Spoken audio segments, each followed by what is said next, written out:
In witchcraft, the dance of the wheel is BC on Beltane, April 30th/May 1st.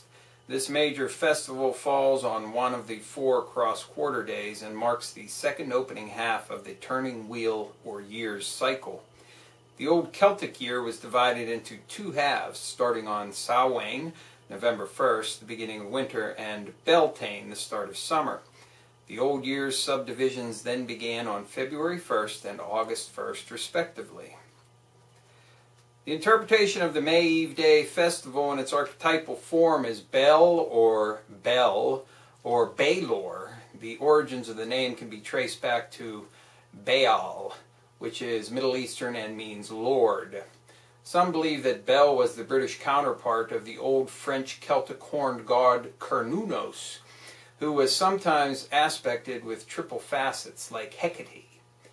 Cernunnos, also like Hecate, was a leader of the wild hunt, which itself remains one of the most antiquated legends. That's from a very interesting book called The Dark Worship, The Occult Quest for World Domination by Toyne Newton. A very interesting book. Hello and welcome to another edition of the Stench of Truth. I actually picked that book up at random and flipped to that page talking about Beltane, and what I wanted to talk about, it just briefly mentioned Dominic Strauss-Kahn, of course, the head of the IMF, being charged with sexual assault in New York City, pulled off a plane, trying to head back to France. This is not his first brush with sexual scandal. So you got 2 things that may be going on here. One, he may have pissed somebody with more power off, and they may actually be out to put him to pasture right now, or this is just another indication of what these people do in real life and get away with it, which is the standard practice and the norm for these people in positions of power. And spinning off from the Beltane idea and the occult ramifications of everything that has happened over the previous very short span of time, that is the release of the Obama birth certificate, which occurred right after my video equating the release of that document with UFO disclosure by the government, in that people who are determined not to believe the president is from the United States, that he is a natural-born citizen, will not believe it no matter what's released, and people who were already convinced don't need any further convincing. The same thing is true with the UFO disclosure thing. We have the idea that the people who talk about disclosure are usually the ones that promote the extraterrestrial hypothesis as the origin for UFOs, and no other answer by the government will be satisfactory to them. And even one which does address that issue as being the one that answers the question, whatever they release is not going to be enough to satisfy them. And then we had the release of the birth certificate, and then I predicted that that would be a political signal for some major event. And what we're seeing now, the major event that happened was the supposed killing of the supposed bin Laden, which occurred on May 1st, which of course is Beltane. There are a lot of ramifications for all of these things. Of course, the other things that were going on at this time include the beatification of Pope John Paul II, which is fraught with all kinds of occult symbolism and ideology surrounding that in and of itself, and doubly so because it comes from a supposed religious perspective. And of course you had the royal wedding with Prince William in England. So there are a lot of very significant events happening, but I do not believe yet that we have seen the end of the rolling event that we're seeing develop in this country and around the world as a whole. because there's still to be some fallout and a lot more activity when it comes to the supposed data captured from the supposed bin Laden that was supposedly killed in Pakistan. And this data will just be a periodic announcement from whoever saying that we found this particular thing in the supposed data that we captured from the supposed bin Laden, which will justify anything that they deem necessary. And of course that will mean an increasing police state. That will mean that they will uncover all of these homegrown terrorist plots, which will justify them groping you at airports and on trains. The control society, the police state that is being enacted in the United States and around the world is part of the overarching plan of the elites. It is a necessary plan because it serves two functions. One is to constantly force upon you the idea that you have no freedom and that there is nothing you can do about it. You must submit. And we see examples of this in the news all the time. There is this idea that you have to submit. There is no other way to go about it. Because the control grid will continue to expand to such a point that you will have no privacy and you will not be able to escape it. And we've seen court cases recently. I think there was one in Indiana which the Supreme Court ruled that you have no constitutional right to fight back against a police officer making an illegal, unlawful entry into your home, which is in effect saying that the police can smash your door in, come in and drag you away, beat the crap out of you, steal your stuff, and you are not permitted to fight back. You have no constitutional right to do that. Of course, this is ludicrous, as you know. And the idea is that they are implanting in your mind the idea that you have to submit to this surveillance grid. And it's designed to weed out people who are going to resist at this point in time. And unless a sufficient number do resist, then these people are marked. And the situations are taken to the point where those individuals who do resist are made examples of.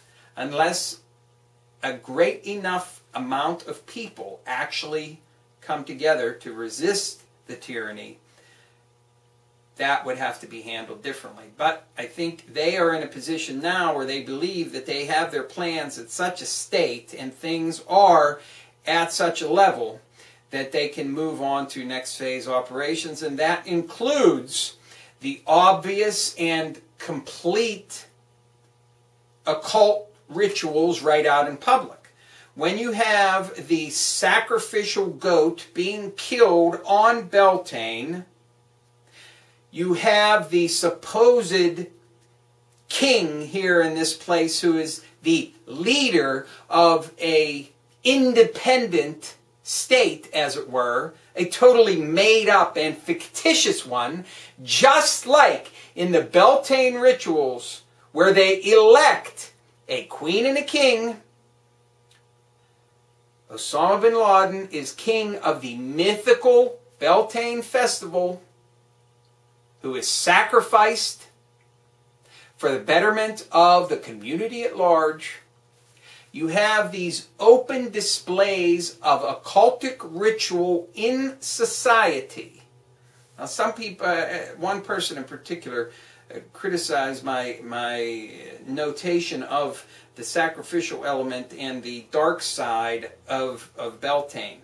And I think it's important to note that there are people, and there is a pagan tradition associated with Beltane, which is affirming life and all of these sorts of things, which of course needs to be acknowledged and recognized. But the idea that Beltane, because it falls at the time that it does, has a particular numerological, astronomical, and other occult aspects to it that other interested parties will take advantage of. So the original affirmation of life of Beltane is corrupted and used by evil people who desire to use the means and the memes wherever they are available to further their ends. So this is where I believe we're at. They think now that they're able to move on to next stage of operations, which is more in your face, more directly revealing exactly what and who they are. And Dominique Strauss-Kahn may be another example of this, where he can flagrantly commit rape and force sexual activity. And he's either going to, I'm just going to say, he's going to get off. He's going to get off of this charge, because I don't see anything that he's done unless he's been working behind the scenes on something that is going counter to what the elites want. I've seen nothing so far that indicates that he is operating against them. So I don't see any reason why he should be brought down at this point in time. So I think he's going to get off, or it's going to be a reduced sentence, or something's going to happen that this is not going to amount to anything.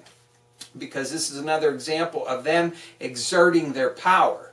The elites have this power. They can do these things. That's why Obama releases a birth certificate that is completely messed up. And it looks like somebody hastily threw it together on a computer.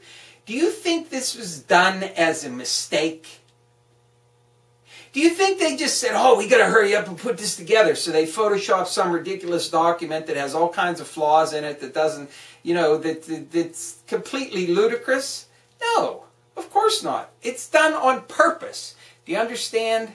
Any of these key events, done on purpose.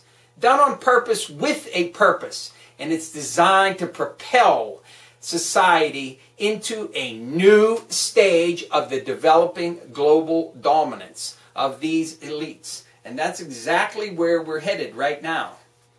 And if people are continuing to just soak in the lies and the propaganda that is force-fed to them every day by a complicit and totally controlled media, which is the laughingstock, if I've ever seen one, then there is going to be no significant resistance to anything that these people do.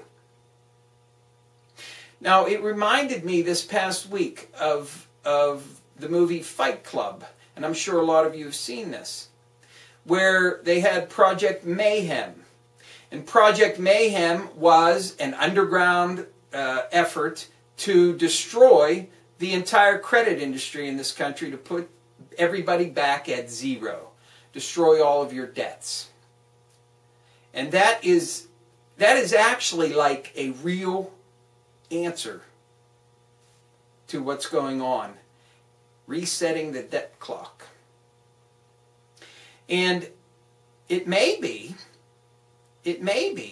that whenever they do raise the debt ceiling, which they will do in the United States, that this is going to have some major ramifications for other things down the road.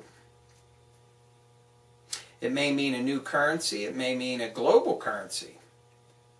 All of these things are moving very rapidly now because we're outside of the timeline. But because we have significant political signals and significant events happen in such a way that, because people are not crying in the streets, they're not marching, they're not smashing things down, they're not breaking things, they're not rioting, they're not protesting, they're not doing anything in the face of such blatant, idiotic assertions by the government and by people in positions of power, that they feel that they can do whatever they want. And this is exactly what's going to happen. And in the future, you're going to see more pronouncements of more ridiculous things that anybody who used even 3 cents worth of logic would be able to see through immediately. But you have to understand that this is all planned. And unless enough of us decide that we are going to actively oppose this in every way that we are physically able to do it, then that's a green light for them to continue. And this is exactly how this is going to play out.